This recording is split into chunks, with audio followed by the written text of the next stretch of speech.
अवैध धंद्याची बातमी चित्रीकरण करण्यासाठी गेलेल्या पत्रकारावर डाळंबी येथे जीवघेणा हल्ला. पत्रकार गंभीर जखमी. अकोला जिल्ह्यातील बोरगाव मंजू पोलीस ठाण्याच्या हद्दीत येत असलेल्या डाळंबीजवळ एका धाब्यावर सुरू असलेल्या पेट्रोल डिझेल बेकायदेशीर धंद्याचे चित्रीकरण करण्यासाठी गेलेल्या पत्रकारावर पेट्रोल डिझेल माफियाचा जीवघेणा हल्ला केला.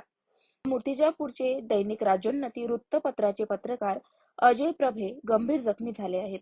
दरम्यान 4 ते 5 व्यक्तीने व हॉटेल मालकांनी मिळून त्यांना जबर मारहाण केली व काही रोख रक्कम सुद्धा हिसकावून घेतली आहे.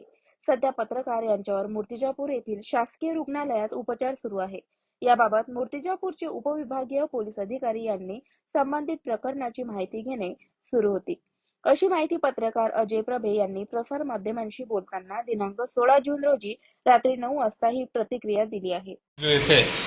लग्नविधी समारंभ आटोपून घरी येत असताना रॉयल धाब्याजवळ थांबलो असता तेथे पेट्रोल डिझेलची अवैधरित्या टँकरमधून काढणं दिसलं. मी माझा मोबाईल काढून चित्रीकरण करत असताना पाठीमागून तिथं काम करणारे मजुरांनी मला अमानुष मारहाण केली, लोटलाट करून मला अश्लील भाषेत शिवीगाळ केली. मजुरासह तिचा मालक पण हजर होते आणि तो मालकाचा मालक जो आहे तो मला ओळखत होता. तर ओळखीचा आहे म्हणूनच मी तिथं गेलो होतो.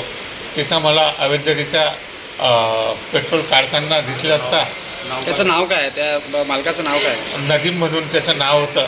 नदीम, फरहान व एक कोणी दाडंबीचा, असे तिघही मिळून ते अवैध तिथं धंदा करतात. त्याचं चित्रीकरण करत असताना मला अश्लील भाषेत शिवीगाळ करून जातीवादी शिवीगाळ केली व अमानुष मारहाण केली.